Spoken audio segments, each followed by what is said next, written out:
I had felt him so close, as if he was really there. Suddenly, the doorbell rang. I opened the door. That was my experience. And then he was standing there he was like a ray of sunshine, very cheerful, sporty, very bright. And also what he was wearing. And then the doorbell rings. I open it. He's standing there and he says, "Honey, happy birthday." And then I say, "Guido, Guido, how long have I been looking for you? And I've never found you again." It came out like that. And then, at the moment I just wanted to hug him, he was gone.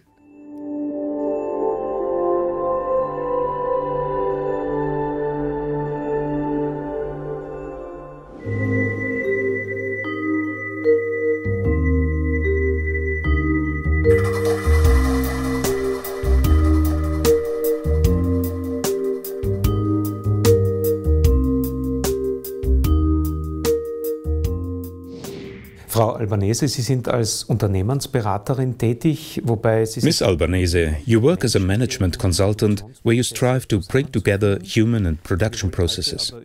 But today we want to talk about experiences from your personal life that you had with your deceased husband and your deceased brother. You have experienced typical post-death contacts. What happened during these contacts?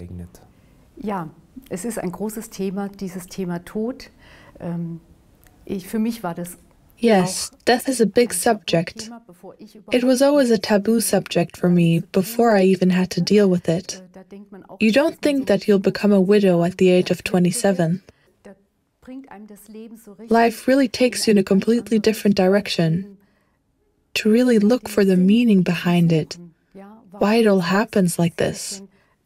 A young person dies at 30 without any indications.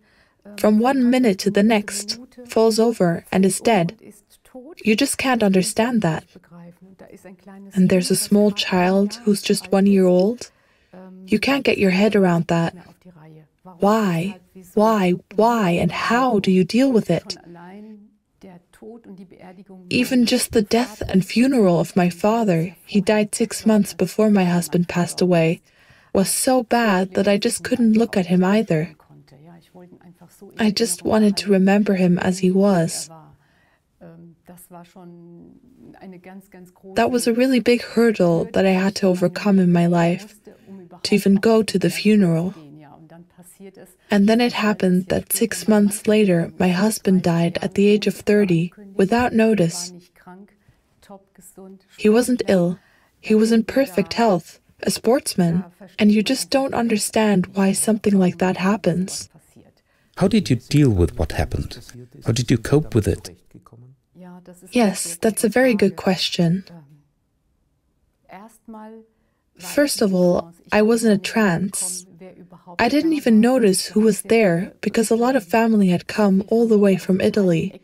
That's 18,000 kilometers. I didn't even notice them. They were also at the funeral, but I didn't notice them. I was just so lost. Because you just get told that. The doorbell rings, your husband has died in the company, the Merck company.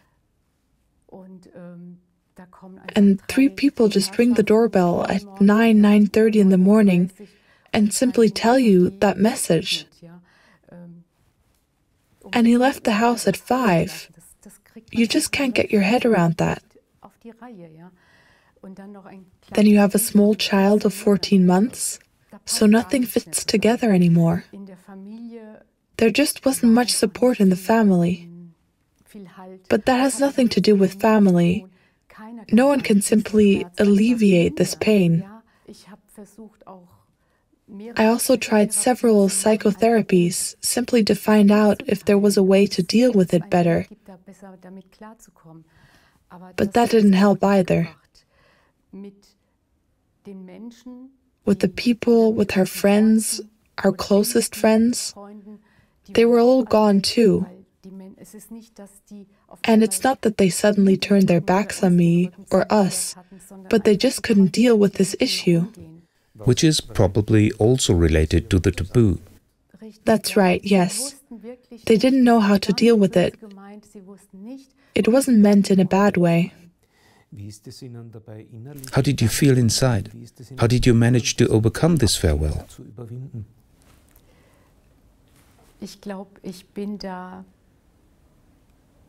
I think I'm just a specialist in that respect. I can't tell you any differently, whether you believe me or not. I grieved for 23 years. It wasn't until a few years ago that I was able to work through this issue really, really well. I developed my own method, so now I can really say that I've overcome his death very well. I really can. Otherwise, I wouldn't have been able to speak here in front of you, and I wouldn't have made myself available. Otherwise, I would have been in tears again, just like on the first day. It was a great love. It's still there. I just see the big picture. And the big picture is the realization that people die here. We just shed the shell. But there's something much bigger behind it that doesn't die. And the connection, the experiences that I had with him are so lasting that they simply confirm what I know through this intensive research, that there really is a soul that is immortal. What specific experiences did you have with your deceased husband? He passed away in June. My birthday is in September. Maybe I have to say something else before that. Maybe that's important. Because I figured out that he, and my brother was like that too, that they know exactly when they're going, when they're leaving this earth and how, and what they want to give you. It was like this with him, as I said. My birthday was in September, and in June, a week before he died, I wanted to give myself a new bike. And then he said, and tomorrow we'll go on a bike tour. That's what we did. And what did he do? We went to all the relatives. He'd never done that before. We went to all the relatives and just said hello. And that's when he actually said goodbye to everyone. You see that afterwards. You realize what's actually happening. A few weeks earlier, he had said to me, "Honey, please come down. I'll show you how to change the car tires." Then I said, "What am I supposed to change car tires for?" He came back a week later and said, "Come down and I'll show you how to code the car radio." Then I thought, "What's wrong with you?" And he said, "I want it this way." And then we went for a walk with a stroller. It was at the back of the cemetery. There was a beautiful park. And then there's a forest. And he says, "And this is where I want to be buried." And then I thought again, "What's wrong with you?" He said, "I just said something. I want to be buried here." And that was maybe less than 4 weeks before it happened. Yes. And then he died, suddenly, from 1 minute to the next. He fell over and died of a sudden cardiac arrest. He had an autopsy, so in retrospect, I know what it was. In hindsight, it was also very good for me that I didn't have to make this decision. But if I hadn't had it done, the autopsy, I would never have been at peace, never. So it was a good thing that this decision was taken out of my hands anyway. And the experience was,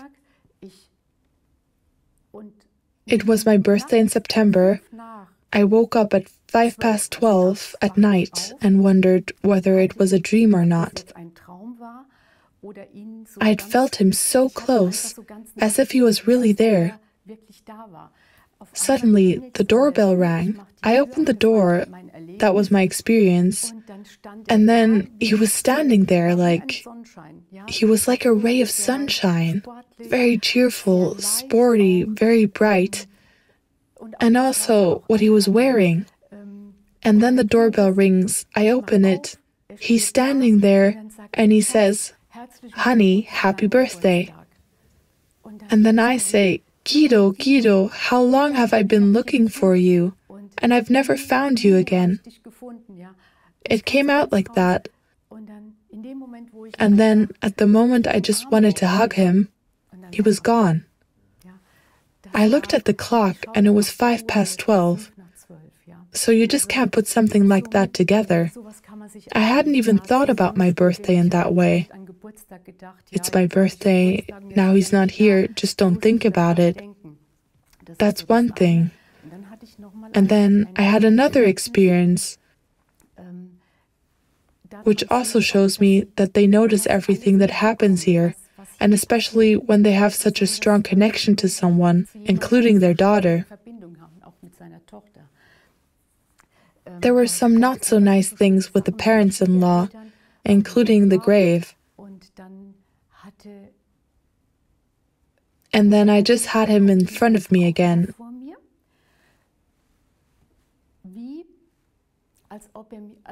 As if he was lying on the grave, so to speak. But inside. And then it was as if he had a blanket.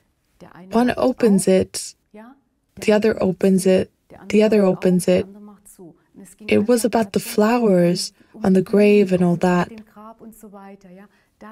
He just wanted to say to me, "You can't change them, leave it alone." And so I left it alone.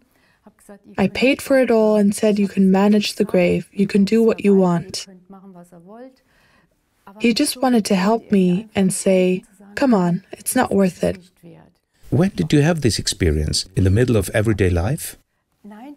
No, things like that always happen to me in the morning, between 4 and 5. I'm somehow half awake and half asleep. And suddenly it's just really there. The knowledge that he's there.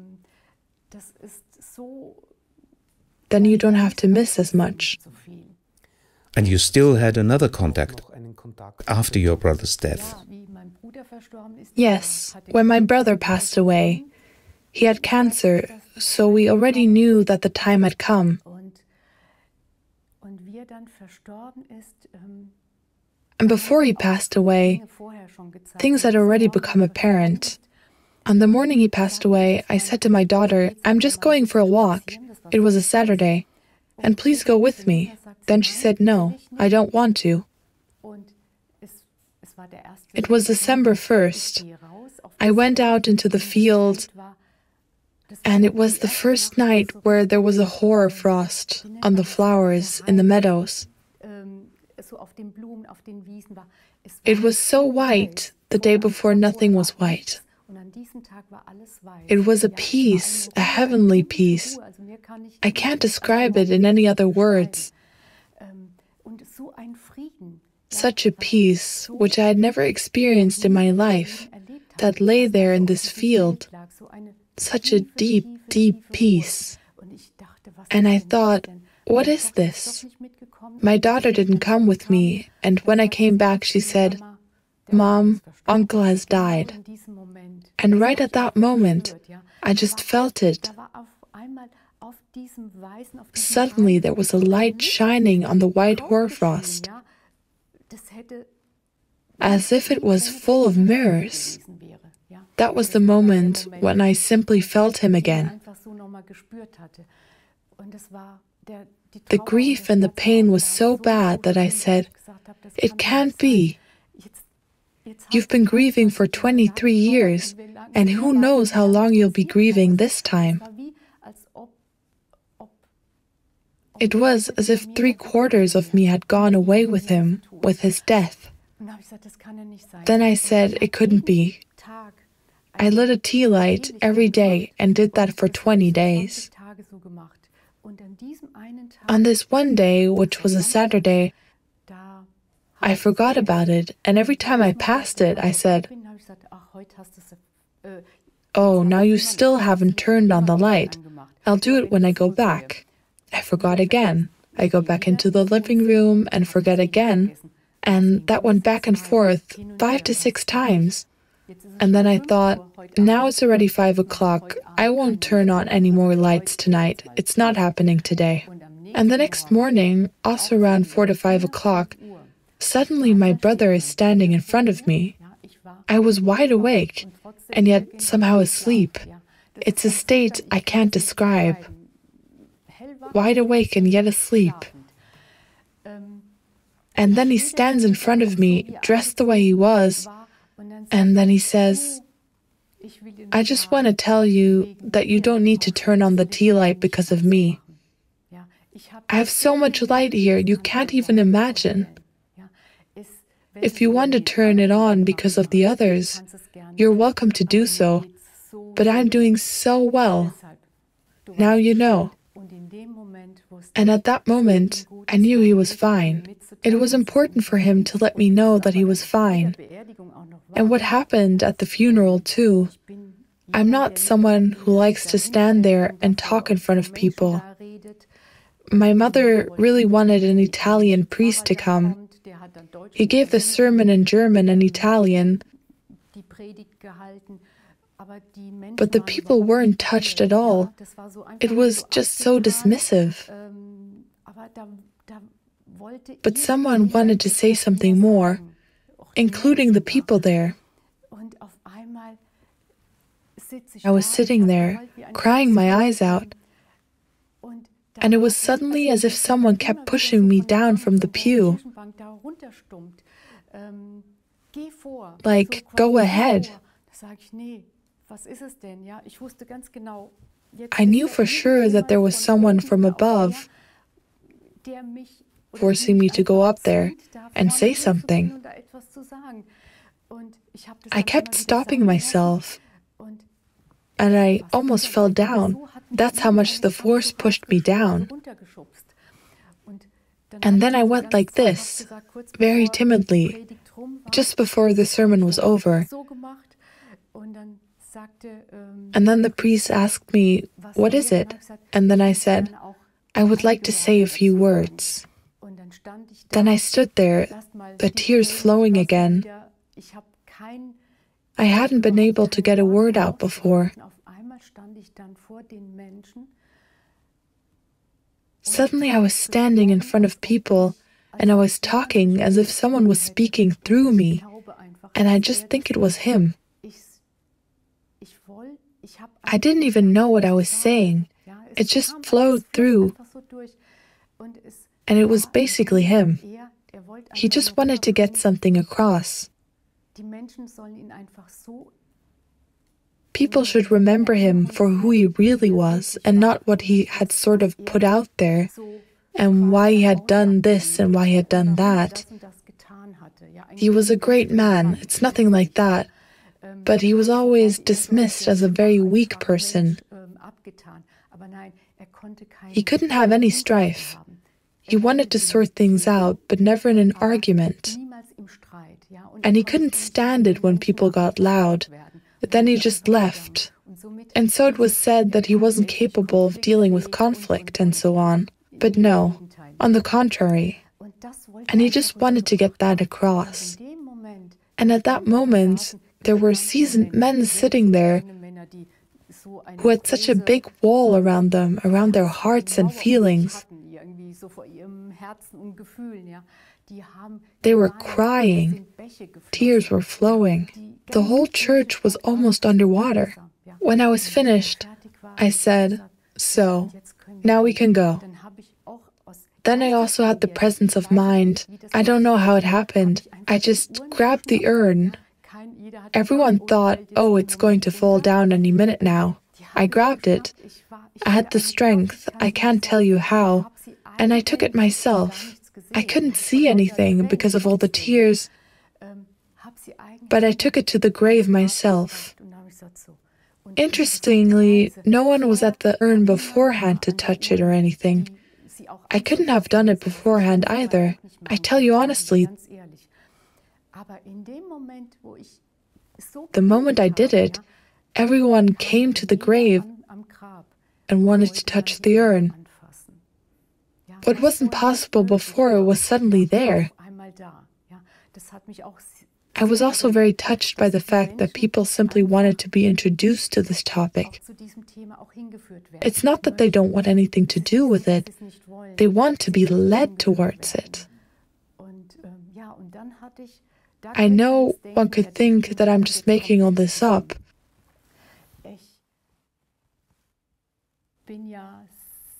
I've had a great connection to my God since I was a child. Then I kept saying, "Dear God, I just want to know if my brother is okay, if Rocco is okay. If it is true that there is another world up there, may I go there one day." This wish, this request was in my prayer every day. And then I got an answer, and it was, "Not yet.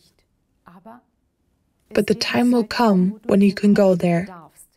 He just needs peace and quiet until he has settled down."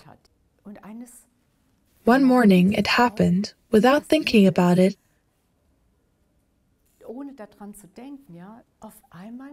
Suddenly I was with him. Suddenly I saw a world there that we can't even imagine here, that such a thing even exists. And suddenly he was standing there. It was like in Italy, where we come from. And then he sat there and greeted me just as he was, so young and completely relaxed. Then he said, "It's nice that you're here. Now you know where I live. Now you know that I'm fine here, which I've already told you before. Look how bright it is here. There's no stress and nothing here. Can you see that?" Then I said, "Yes.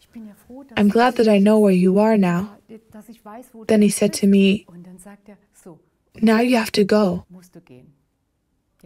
This is not a place where you want to stay any longer and can stay. You know where I am, I'm fine, and now you need to do your own thing." That was simply the end of the matter for me. I saw it with my own eyes, no matter what anyone else says. And if it's just for me, for this peace of mind, then I'm just grateful to him. But I don't think it's just a crazy idea. When you think back to your time of grief, what is the most important thing in coping with grief? That you can talk about it? That people are really allowed to say that it hurts them. That you have the right and must have the right to grieve and cry. That is so unspeakably helpful. And people simply don't do that because they are ashamed. And that is not nice.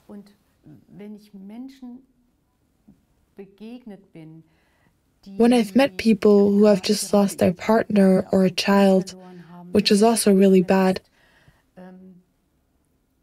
I listen to their story for a moment and then I say, "You know, it's actually a mercy.